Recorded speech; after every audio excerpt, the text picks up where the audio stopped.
Hi all, welcome back again to Road to 1K, which is the Advanced Wars by Love series, where I analyze my old Global League matches to improve my play, and hopefully yours too.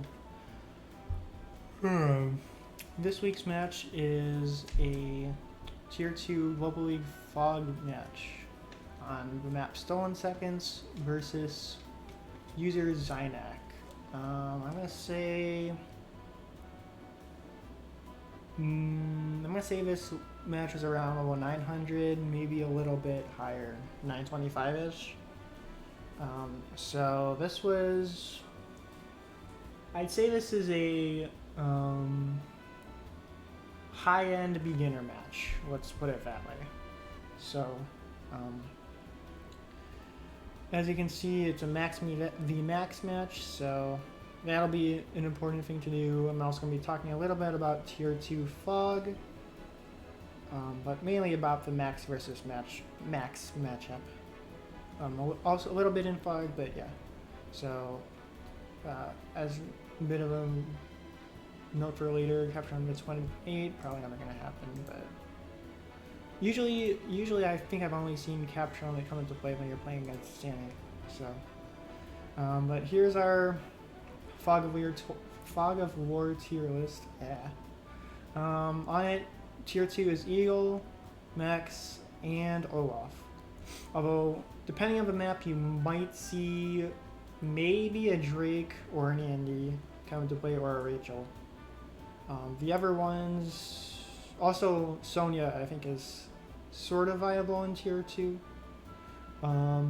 Depending on the matchup and the map, and well, really, you shouldn't really be going down a tier unless you're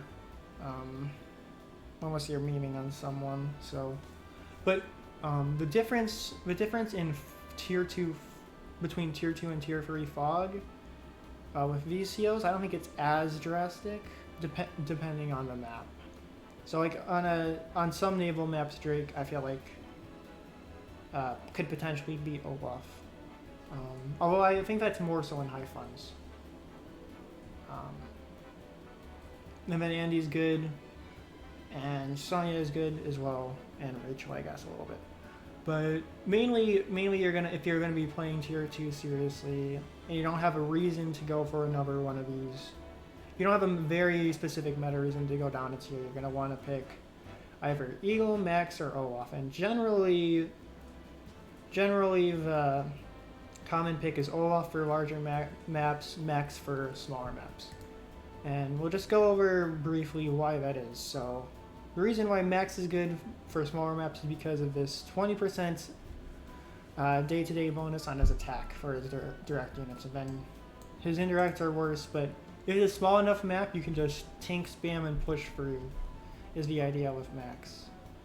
And this works against Max players as well, against other Max players, because he doesn't get an extra defense bonus. And I don't think there's anyone in Tier 2 or lower who actually really gets extra defense.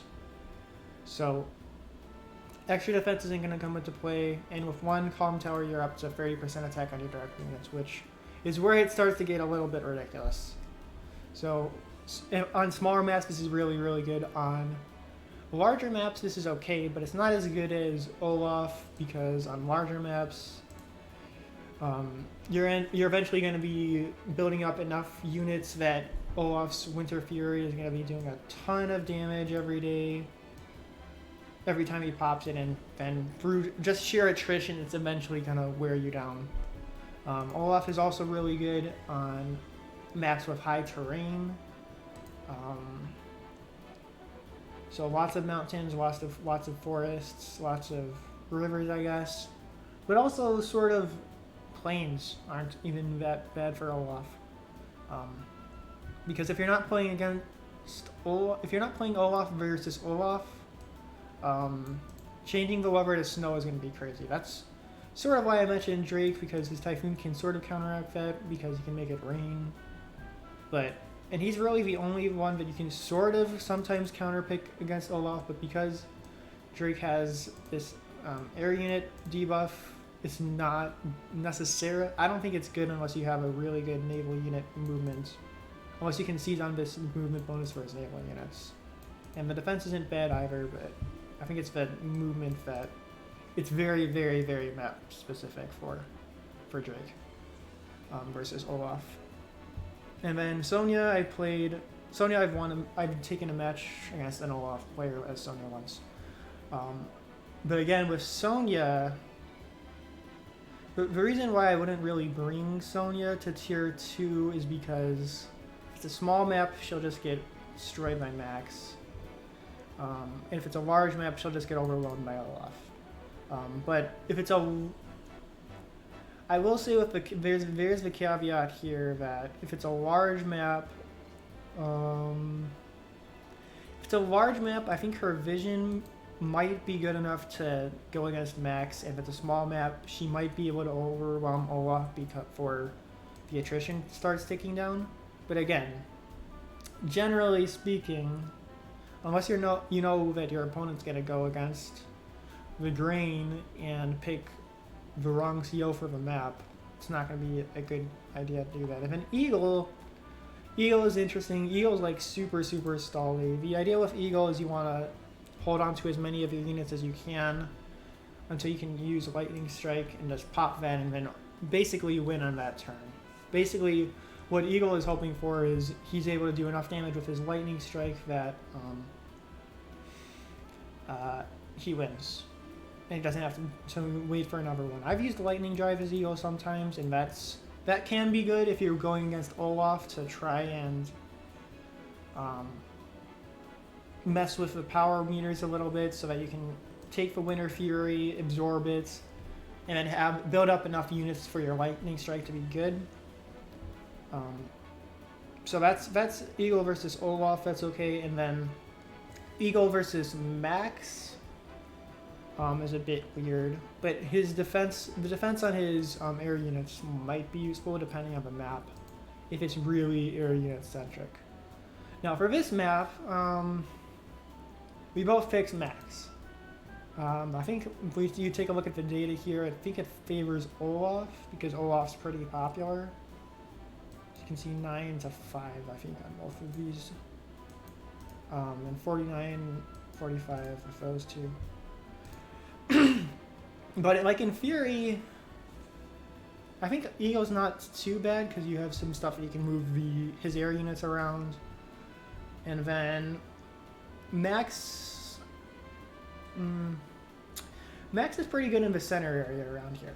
I will say that. And he's good if you want to try and early game push for the HQ because it's pretty exposed. But I think this map is like just big enough that it favors Olaf slightly. But if depending on your strategies, you can use either Max or Eagle. Me and my opponent both chose Max. I think the reason for that was, well, for me it was because the map looked pretty small to me. But there's like 3 bases, and it's a kind of medium-sized map where it's just questionable whether you want to pick Olaf or Max. So it's a little bit tough on this map. I think there's a slight player 2 advantage, but I guess he had, but whatever. It usually doesn't matter enough to make anything really matter, and it's only 1 infantry. So it's not like it's crazy weighted in player 2. So in player 3 favor. So I guess we'll just that being said, let's just go ahead and start looking at the match. The replay for the match. So we're back in fog. I will say I do like I'm so spoiled by Sonya's extra vision because every time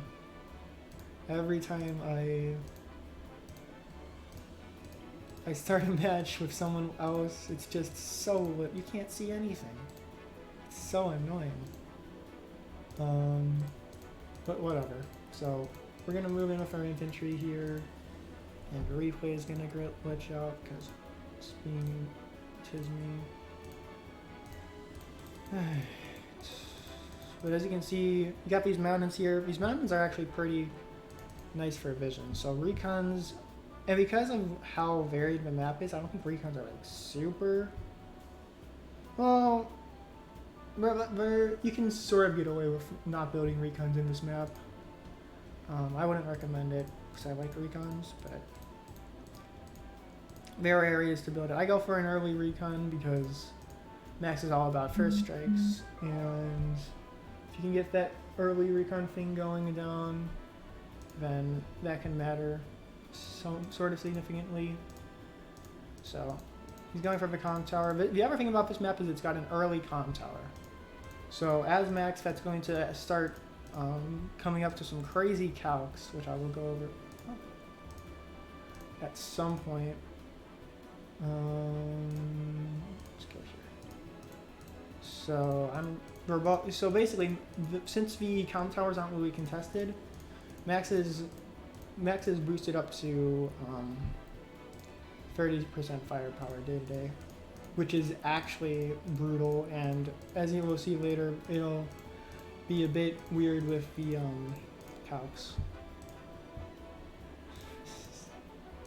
Wow. So I will say, Advanced First by Web has had this really annoying thing with the replays recently, where save a replay, or even if you just do a replay immediately afterwards, it just doesn't want to work. So it's been really annoying for my content especially, but whatever. This video is still watchable, right? So. And what I do, I think my strategy here was to go early recon to start threatening his stuff. I'm gonna say that wasn't a very good move on my part, especially against Max's crazy firepower. But you'll see. So he moves in with his infantry here. He hasn't seen my recon yet because it's in the forest. But like so far, we're both pretty close. I think his capture game's a little bit better than mine. Well, significantly better. Let's be real. At this point, his early game capture game has been really good. But I think this is my first mistake because this is the first time that I really. I think this is the first match that I really played against Max. So I wasn't really. I was kind of gonna go.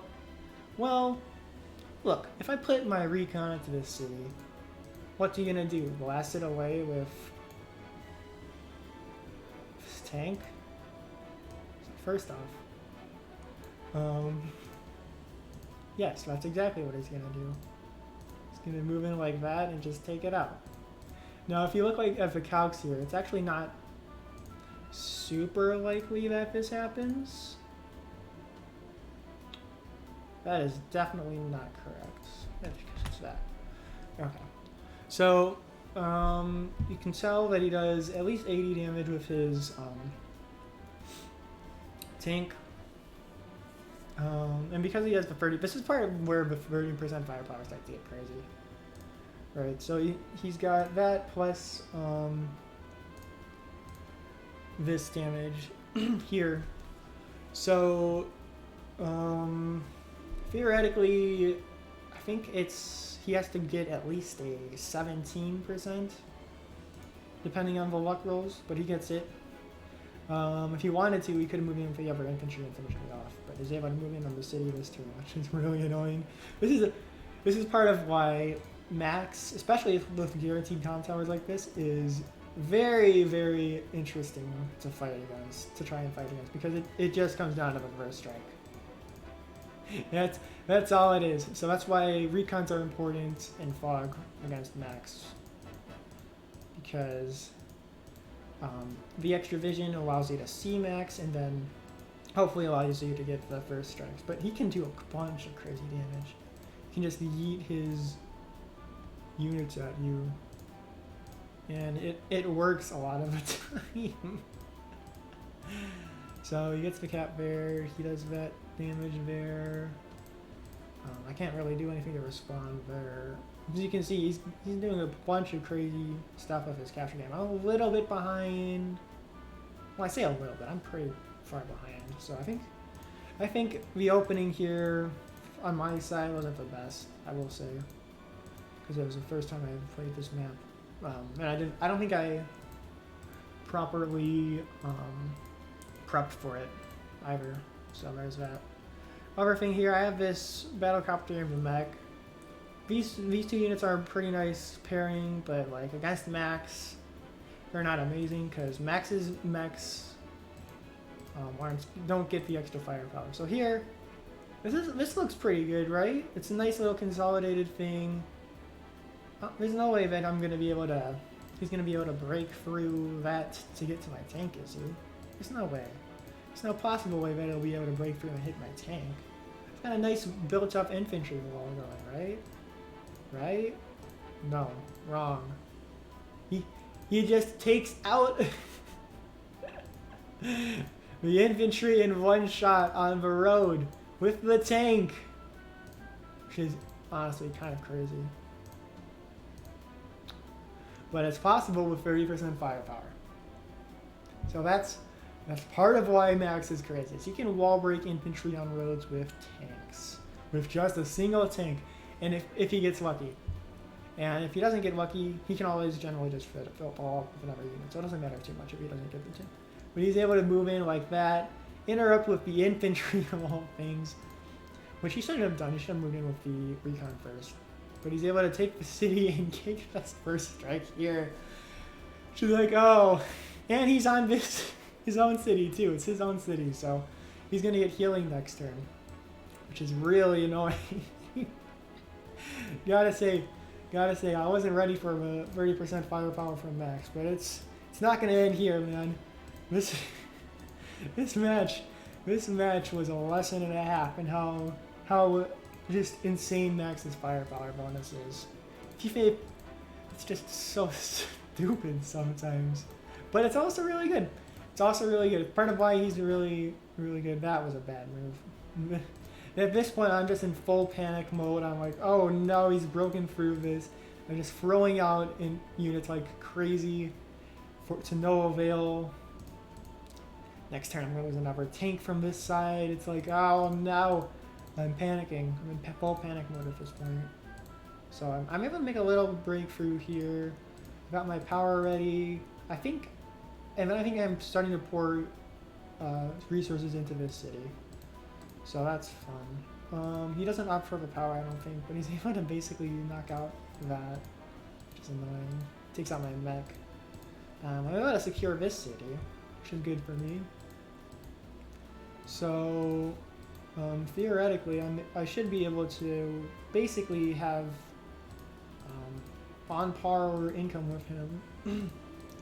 But it's already too late. As you can see, he's ahead like crazy in unit count and unit value. He's got the income advantage. At this point, like, if I were able to see this board state, he's threatening to cap here too. I would have probably just resigned there, because at this point there's nothing that I'm gonna be able to do. But I keep on playing because it's fog, so I can't tell. I'm able to knock out his recon and the shoal with my tank. Which again, just Max's crazy damage. This is guaranteed.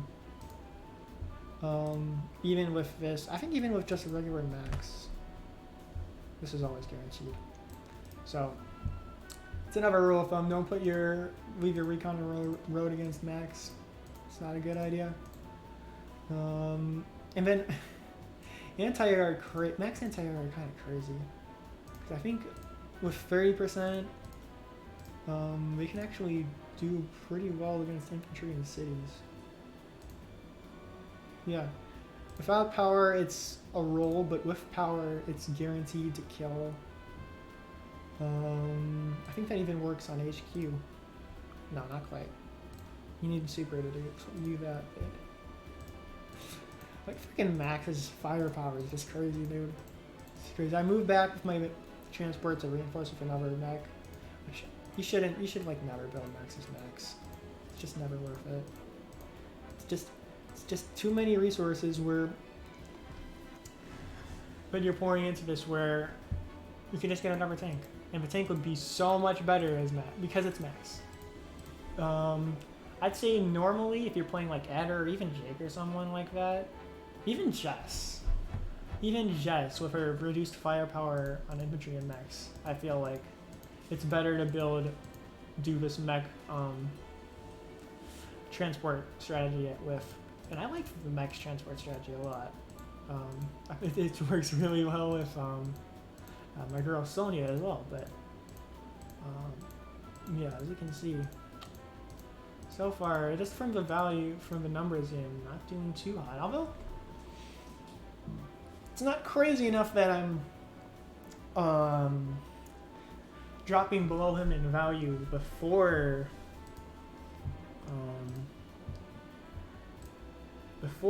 he builds at the end of his turn, but he goes for the max blast.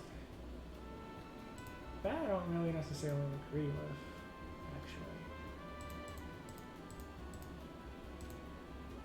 Should have definitely moved in with like his battlecopter or something. Although he's got the extra 2 movement on his battlecopters too, so what do I know? But he's able to do just a ton of damage this turn. Crazy amount of damage. Able to start pushing here. At this point, it's like, oh no. Oh dear. This is not going according to plan. This is not how it's not how I envisioned this to happen at all. Yeah, this is cute and all, but doesn't really work against Max. Or as Max. You really want to get aircraft units, which is recons, tanks, all this other stuff. Anti-air are questionable whether you want to build them or not. You don't really necessarily want to build them in response to battlecopters. Because if you first strike, I think it's some crazy amount. Battlecopter versus battlecopter. It's basically dead, as opposed to like that, where it's not nearly as dead. But Max can actually, with power up, he can basically one-shot opposing battlecopters. So you really just want to do battlecopters as Max and get the first strike off. That's all that Max does is get first strikes. First strike, first strike, first strike. And if he gets enough first strikes, he wins. Did I resign here? I think I resigned here. No, not quite. I'm resigning a couple times. A little bit. I used a little power to at least a good amount of effect, but I think the opening was bad enough that doesn't matter. Got my second. I've got third medium tank here. When you start spamming medium tanks, it's kind of over. Not gonna lie, but as you can see, like he's even managed to make his income lead larger here. So there's that. He's got bomber now. Yeah, this was a bad day for me. Bad day. Not that one. Where are we? This one.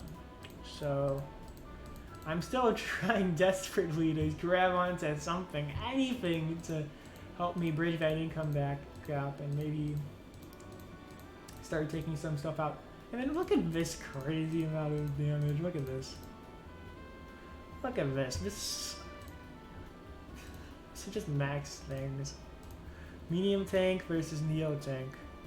Able to do like 6 damage to this stupid thing. Like, it's crazy. It's crazy how much damage Max does. So whenever you have a basically very uncontested comm tower, I will say Max is a super strong pick. For this reason. Because of the stupid first strike thing.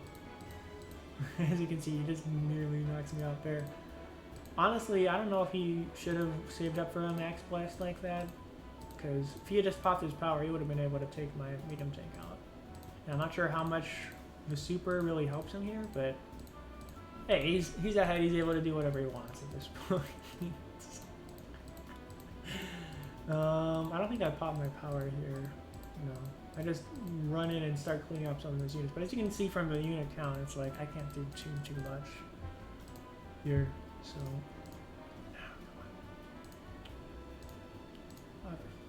all right. So end of turn 17.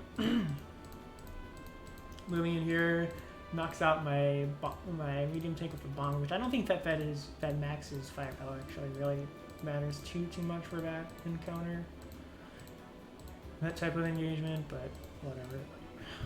Okay. Well, I think this is the last turn anyway, so yeah. I think I just pop my super and I do as much as I can, but like, there's nothing I can do. There's nothing I can do. I've been destroyed completely. I only have 10 units left. So I resign. But yeah, that's Max versus Max. Max always it just becomes first strike city when you're doing Max versus Max. So if you mess up the opening even a little bit like I did, or if you don't plan an opening even a little bit like I did, you're screwed. Or if you start, even if you start throwing away like a recon like that, just a recon like that, it starts tipping the whole battle in your opponent's favor. But yeah, there was, I think that, and then the engagement around this city was what really started pushing the. I think he won as soon as he won the engagement around this city. I think he won that turn because I wasn't ready for him to just be able to break through here, which honestly, even without the max firepower, he would have been able to break through anyway for sure. Let's go to turn 12. No, 11. Yes, around this turn. So because I don't have too much firepower here, he could just move in with both his tanks here and then be able to break through that. Does he have the battle copter in range? No. But like, let's say he was playing. This isn't working now? Okay. That's cool.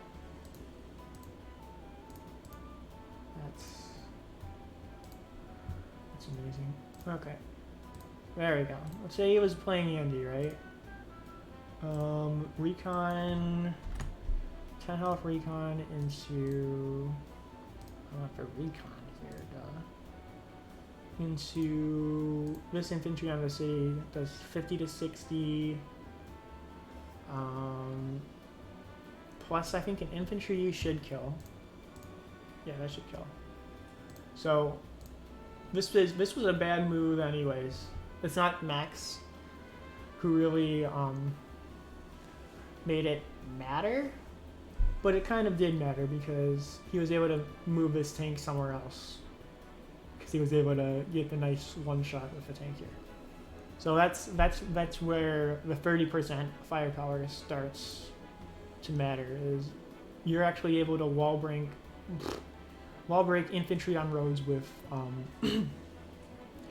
with tanks instead of just with anti-airs. So yeah, as you can see, this isn't a very good formation. I think even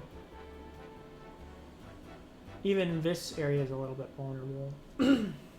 So this was definitely aggressive on my part, but yeah, that's the main takeaway I have from that battle is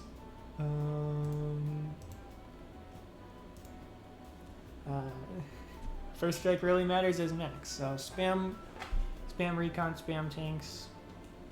Have a good opening planned out, and you'll end up doing alright. And then I like both of Max's powers and firepower, power and super. It's very nice in situational. It's nice and flexible, as opposed to like someone like Olaf or Eagle. So I think I favor Max overall in tier 2, but on super large maps, you can't really afford to use him. But